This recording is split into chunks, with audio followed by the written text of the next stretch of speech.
Hey you guys, it's Britt. Today we're here with a little update on the Colleen Ballinger situation. There are just so many things that have happened even over the last 12 hours that I wanted to talk about and continue the conversation. So if you're interested, please keep watching.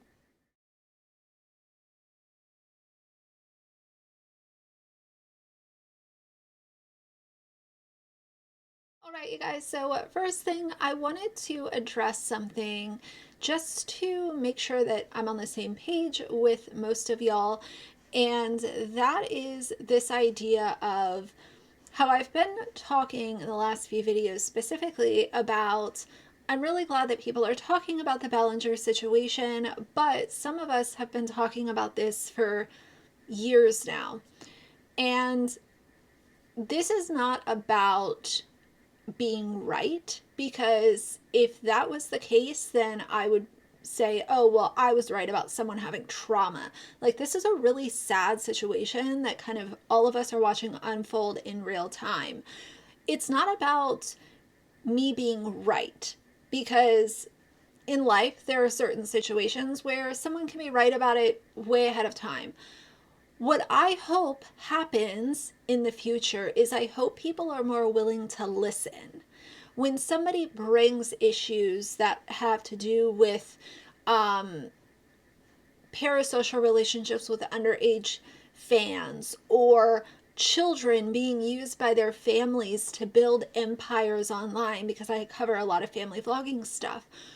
When things like that are brought to the surface, I just hope that maybe more people will be willing to open their ears and understand, instead of simply saying, you're jealous, you're obsessed, you're being a hater.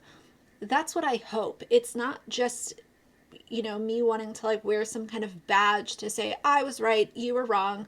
That's not it at all, because I don't want to be right when it's something that is this tragic.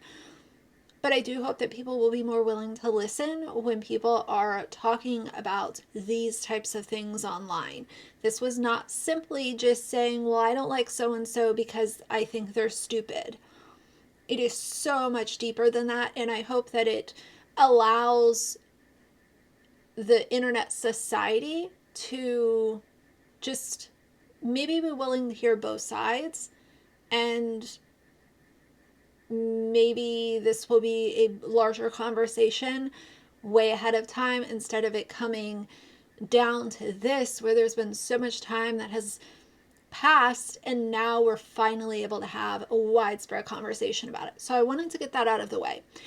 Now, the first thing is I want to give the Colleen Ballinger Snark Reddit a little shout out. They have been over there working overtime, especially with all of this. Now, they are one of the Reddit pages that they're very consistent. They protect the identity of children, which I appreciate. And I don't see them allowing bullying and really hateful commentary directed at Colleen. Talking about her behavior, her toxicity, the things that she is doing, yes. But you guys know that I'm not here for the bullying and look shaming and all that kind of stuff. They have almost 40,000 members on this Reddit page right now. And some of the recent posts I want to share with you guys, just in case you're not on Reddit, you don't like Reddit, you don't understand how kind of Reddit operates. Before I was over there, I was kind of like, that's just another website. I don't really understand what's going on over there. So if you are one of those people, no worries, I get it. But I want to share a video from her live shows. As most of us know, Colleen is still proceeding on with her tour, and she's doing these live shows. And so she's, number one, she's not talking about anything. She says, oh, there's some things that I would want to say, but I won't say them.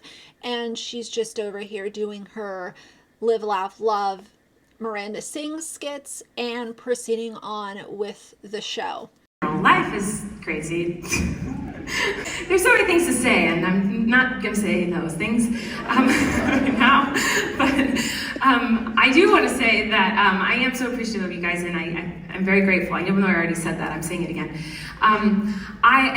She's very emotional. Like on this video, she's crying from a standing ovation.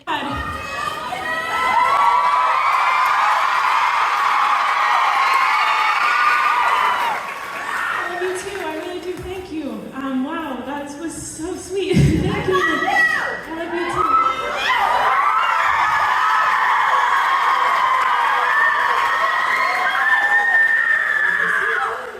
You're so pretty. Thanks. I have allergies. You're doing so great. Wow, that was so sweet. Thank you. That was, I think, the warmest welcome I've ever had on stage as me. So thank you. I think that it's such a loud statement to make to proceed on with these shows without making any kind of statement. I mentioned in one of my recent videos how she is probably being advised from her legal counsel to not make a statement, don't say anything, stay quiet. However, considering that she has live shows going on, her legal counsel could absolutely help her prepare a short statement so that she could at least say, well, at least I'm not avoiding this like the plague. I at least made a statement. But for her to not make any statement, radio silence, and to proceed on with these shows, which we have identified are inappropriate for the audience that is sitting in these seats, that people are still willing to buy tickets, which I'll get there in 1 minute. But wow, like, you're not going to say anything. Your entire empire is about to crumble because of your actions, and you are still sitting here crying, getting all emotional, and saying that you're not going to talk about stuff, and sitting up there on stage spewing that bullshit to a crowd of underage fans. Now, one of the venues went ahead and shared that there were some young Miranda fans that were at her show the other night. And I want to talk about this specifically because it's not so much about the kids, because I'm not here to pick on kids. Kids don't see things, they shouldn't see things, they don't understand certain things, and that's it. But I want to talk about the parents that are choosing to buy tickets, take their kids to these live shows, when this situation is mainstream news at this point. Rolling Stone, websites like NBC, and all of these outlets are covering the Colleen Ballinger situation.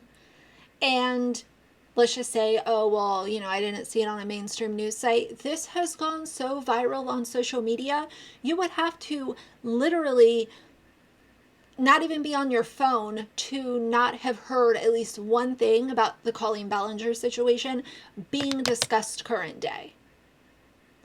So as a parent, in my opinion, I think what's happening is these parents had already purchased tickets before all of this happened, and they're choosing to just go ahead and go because they have promised their kids, their child or their children, and they don't want to upset their kids because their kids have probably been looking forward to this for weeks or months. I don't know how in advance Colleen releases tickets, don't really care whether it's weeks or months. But the parents most likely don't want to let their kids down, which I partially understand.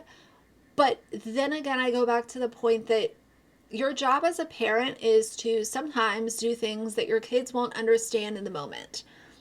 And to have these kids' photos taken in the middle of Colleen Ballinger being exposed for being inappropriate, I would respect my parent years down the road if they said, you know what, that could have been you.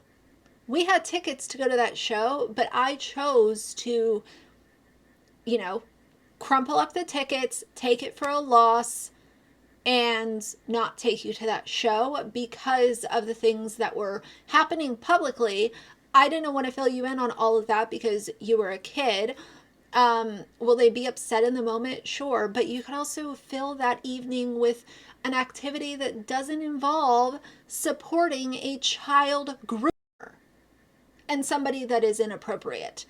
So that is the end of my rant as far as parents taking their kids and, you know, these venues that are posting these photos. It's just a really bad look. And Colleen's silence says a lot to me, even though she hasn't said anything directly. Next thing, recently I talked about another YouTube creator that goes by the name of Papa Gut. He was basically being a big old Colleen apologist and ignoring the gravity of the situation that she has created with all of this mess and fallout.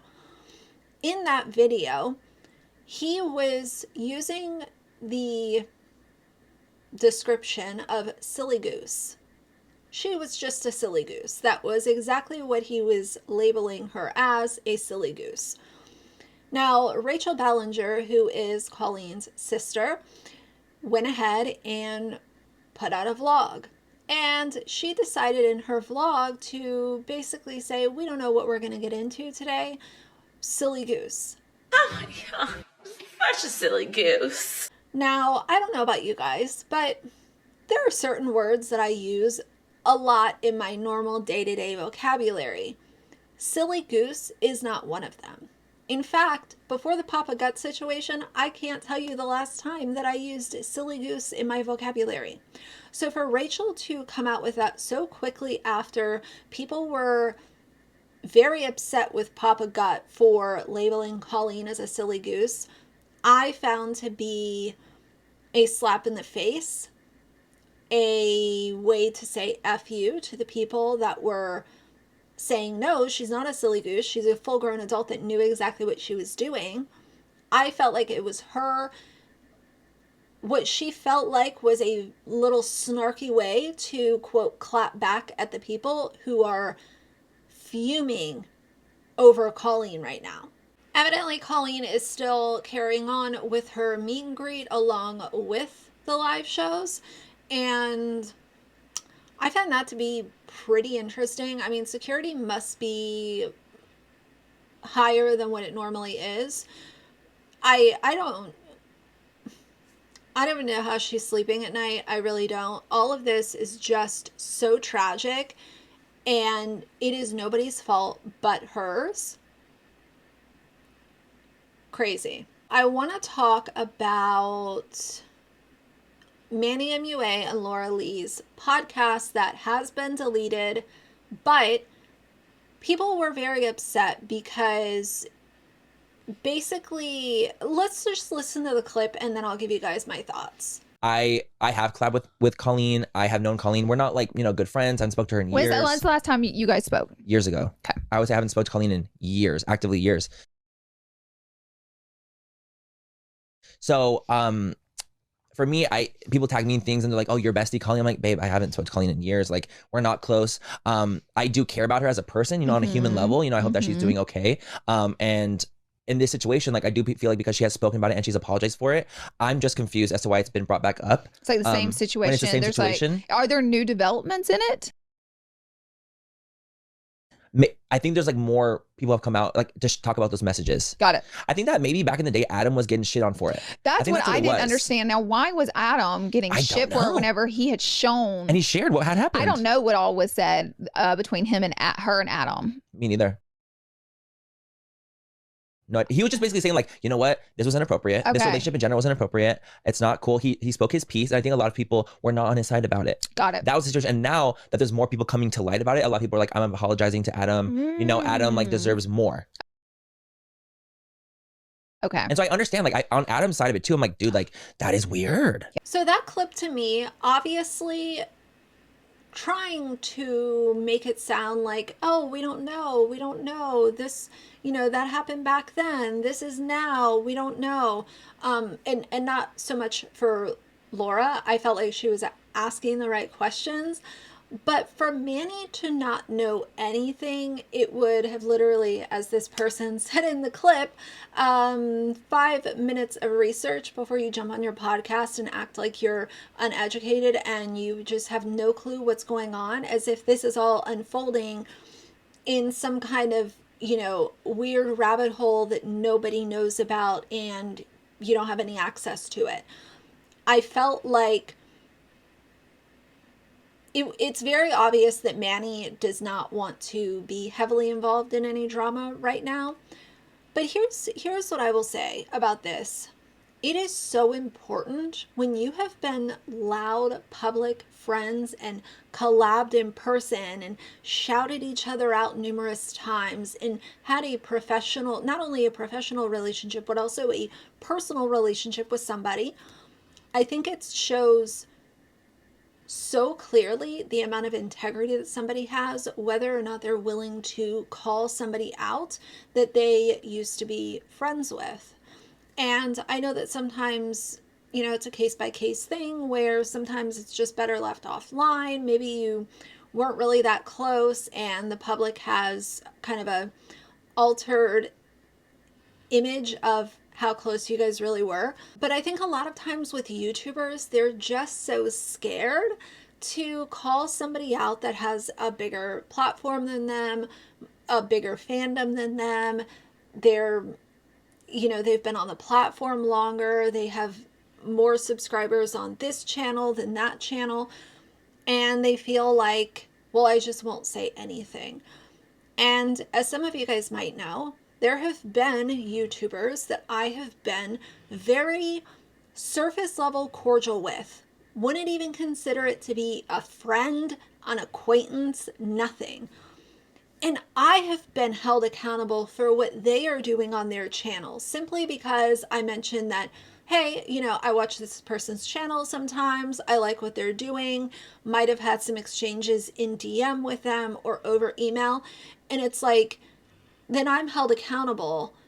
And then when I talk about something and say, no, I don't agree with this, then you're a backstabber. So I don't know, like YouTube friendships are extremely complicated at times, but with this, I just feel like it's a very black and white situation. It would have taken 5 minutes to do a little bit of research, and I don't think that Manny's take would have come off as so discounted and uninformed. I do feel like he could have had a better take, and I do hope that he maybe decides to address this later on. I mean, this podcast is deleted. It would be good to see him come with it, bring the truth. Like, people need to stop covering for Colleen just because she has a big audience, and that's how I feel.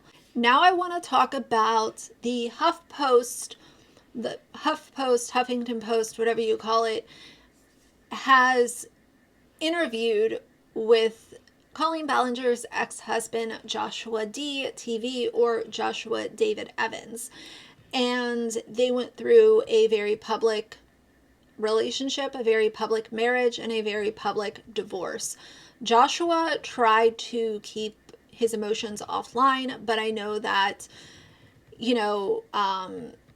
there were obviously some things that got out. And the most interesting thing of all of this that I have come across is that Colleen Ballinger, when she was pregnant with her first son, in a full-blown relationship with Eric Stockland, was messaging with Adam wanting dirt on her ex-husband. That to me is wild. You are in such a great relationship, so happy, having your first child, you have a beautiful home, a flourishing career, and you are messaging with a literal teenager asking and talking shit about your ex-husband, whom allegedly there was infidelity, and that's what caused all the downfall, which makes sense to me if you look and review the content from that period of time when Haters Back Off was first being filmed. Now I want to talk about parts of this article. I'm not going to bore you guys and read you the whole article because that's just not what I'm here to do today. So I will link this entire video, or I will link this entire article down below in case you guys want to read it in its entirety. But it says, in an interview with HuffPost, Evans said the Ballinger's fans started sending him threats after their divorce. But he didn't know that her fans were waging a secretive gossip campaign against him on her behalf until much later, when fans sent him screenshots of their chats. It was very eye-opening to see that this was the route that she was going to take, Evans said.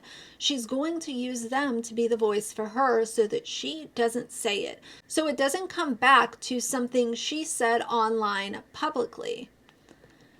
He also denied being emotionally abusive. She would equate me having issues with some of the behavior to emotionally abusing her, Evans said. And I was like, how do people jump from one to the other? People have arguments, people have disagreements. But to say I'm emotionally abusive, you can't take those words back, especially when you let that out into the online space. And it just snowballed and got bigger and bigger and bigger. It also acknowledges that Adam McIntyre has publicly apologized to Joshua in a YouTube video for his role in the smear campaign. I have covered that as well. And it is so true. You know, I understand that some people want to make their relationship part of their online persona. But if you're going to make your relationship part of your online persona, then if you do break up or get divorced, like it was with Colleen and Josh, then that's going to make things so complicated. And I understand, you know, two adults, and if they're both consenting to putting their relationship out there, then that's what they're choosing to do. But I just think that it can really derail the healing process. It can throw a monkey wrench in things like this, where fans are choosing a side and talking poorly about one person, and then one person is labeled as the bad guy because this person said that they're the bad guy. It's just very complicated. Josh continued by saying, there was no rule book for YouTubers. You have full access. That's what made YouTubers different from celebrities. You could talk to them and they would talk back. We took pride in that, he continued. But in retrospect, it's dangerous and it can be perceived inappropriately because a lot of it was inappropriate. I'm really glad that he immediately acknowledged that it was perceived inappropriate because it simply was. It's not somebody trying to create some weird narrative. It was simply inappropriate. So I'm glad that he acknowledged that. He continued by saying, it just evolved from being something simple into being something that you should not be engaging in. And those teens and children, they don't know that it's not right. They don't know that they should be pulling back as well. That's the adult's job. And the sad truth is nobody was doing that. No one was pulling back. No one was thinking, how is this affecting them? How attached are they getting? Johnny did respond to Joshua being interviewed for the HuffPost, and he put out a tweet that said, it's all deflection. He shifted the blame on Colleen in his HuffPost interview. This isn't self-awareness or personal growth in the slightest. So many blatant lies in this paragraph, as if he was, quote, naive the whole time. He's a creep who got caught. That's why he's apologizing. I want to read a little bit of this to you guys so you understand what he's saying. I just want to, before I read this, I want to fully acknowledge that at some point in time, we have to be willing to acknowledge when somebody is saying that they're wrong. Joshua, you know, could have been quiet this whole time. He could have been taking the Colleen route. Now, his apologies are not for me to accept, but I can say that there is a level of respect there for him simply talking about it. This all happened, you know, with Colleen, which I'm sure that he doesn't want to relive those years. I'm sure that there's a lot that happened that created toxic, you know, a toxic, crazy environment that he probably doesn't want to necessarily relive. Like, he's in a brand new relationship. Like, I'm sure that he doesn't want to go back to this period of time. So I can't say that he's a terrible guy for acknowledging what his role was in it and calling it for what it was. He said it was perceived to be inappropriate because it was. He acknowledged the adults should have stepped in and stopped it. They didn't. He is one of those adults. Somebody said on Twitter, Josh, I've always liked you a lot more than Colleen, and I don't want to believe you're a bad dude, but didn't you give him your number and want to mentor him in 2012, but your divorce and other lows were happening around 2016? What about the years in between? And Josh's response says, you're not wrong. If I'm remembering correctly, keep in mind this was over a decade ago, we met in person on the streets of New York City before a Miranda show. There was a group of other fans there as well. Growing up in the South with Christian parents, I had a couple of older guys in my life through church that I looked up to and could confide in when life got rough during my teenage years. It helped me during times when my dad was incredibly abusive. Fast forward to Johnny on that day in New York City. I genuinely thought I could be like a big brother from afar in case he ever needed someone. That's why I gave him my number. It felt innocent at the time. It was long before I had a full-time YouTube career. The bigger I got on the platform, the more I didn't know how to navigate that dynamic anymore. I cared for him a lot, but it started feeling like I couldn't truly be that guy in his life in a way that was healthy or appropriate for him. We never hung out alone or had manipulative or creepy private conversations. When the divorce happened, I was blindsided with what I had discovered about what my ex had been doing behind the scenes. And in my opinion, allegedly, he is probably talking about the things that were happening on set of Haters Back Off between Colleen and her co-star Eric, who is now her husband.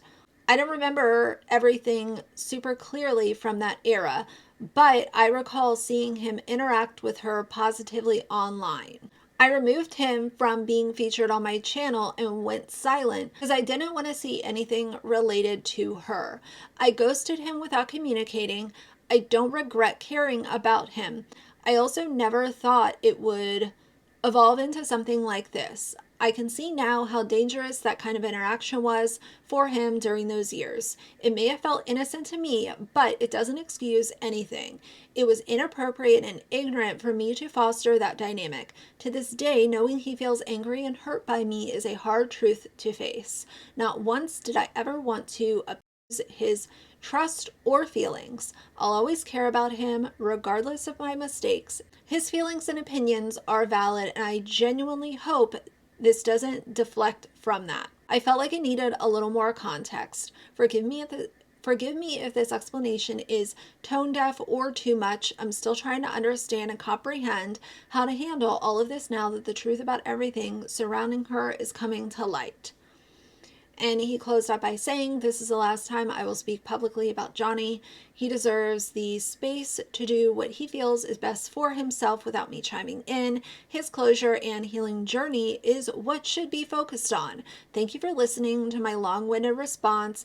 I'll leave it at that. Have a great weekend, Josh. So that was obviously a long-winded response as he acknowledged himself. And the only part that to me is like a big red flag is the end where he said he's still trying to understand and comprehend how to handle all this now that the truth is coming out and everything's coming to light. Everything came to light in 2020. Josh knew who Colleen was in 2020. There have been people calling her out for her stuff with Adam, the weird relationship she had with JoJo. Let's also talk about Josh hanging out with JoJo because of Colleen and that connection. So, Johnny is obviously very unhappy with Josh. But again, none of these apologies that are given are mine to accept. There are a lot of people that have issue with Johnny coming forth at this point in time, because what some people are taking this as is him kind of just wanting attention off of a situation that actually happened in 2020, and he had the texts and the emotions and the outrage back then when he could have really backed up Adam and validated a lot of what Adam was saying, but we didn't hear from him until now. So tell me how you guys feel about the timing, about, you know, kind of the things that he is having to say. I do find timing to be quite interesting, but who knows, maybe he wasn't ready to share, and maybe now he felt like he could share without getting very much backlash. But hey, you know, what I say is, if your story is valid and you can back it up with real receipts and proof, you know, there is no time better than the present to come out there with it, because it will allow some people to open their eyes. And I think a lot of people are willing to listen. Even back then, I think that people would have been willing to listen. But nevertheless, here we are in current day, and everything is falling to damn pieces.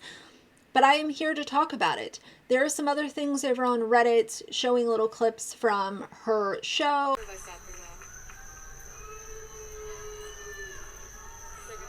Someone's booing, someone's booing, someone's booing, someone's booing.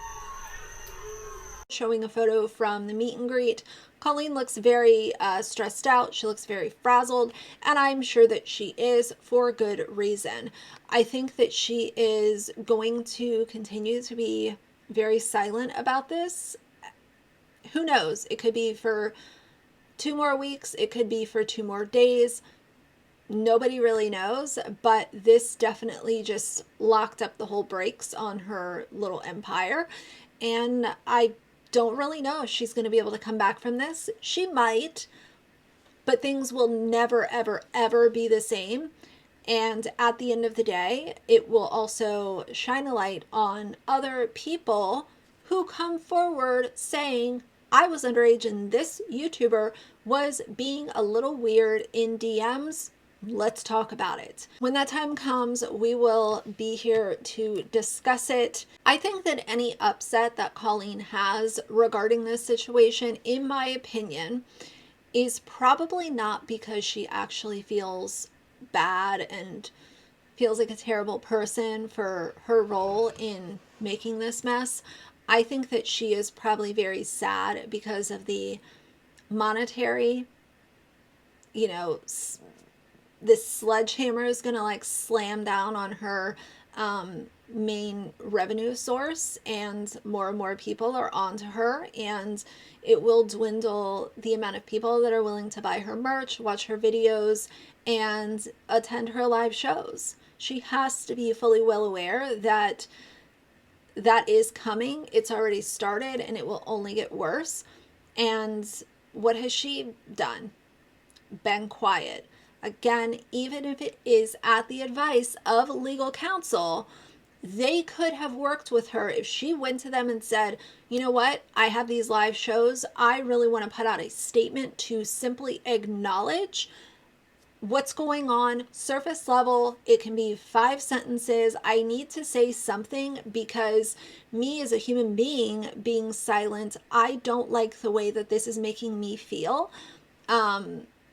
Because most people that have a soul and some compassion would be able to say, this just doesn't feel right. But again, we go back to YouTubers that have egos, arrogance, pride, and just want to keep laughing all the way to the bank. But either way, I think that's enough ranting for today. I am going to film a little Doherty Dozen update because there have been some things going on with Miss Alicia that are just a hot damn mess. But that's going to be it for this video. So if you like the video, please leave a like and a comment. And if you'd like to see more from me in the future, please subscribe. I'll see you guys soon. Bye.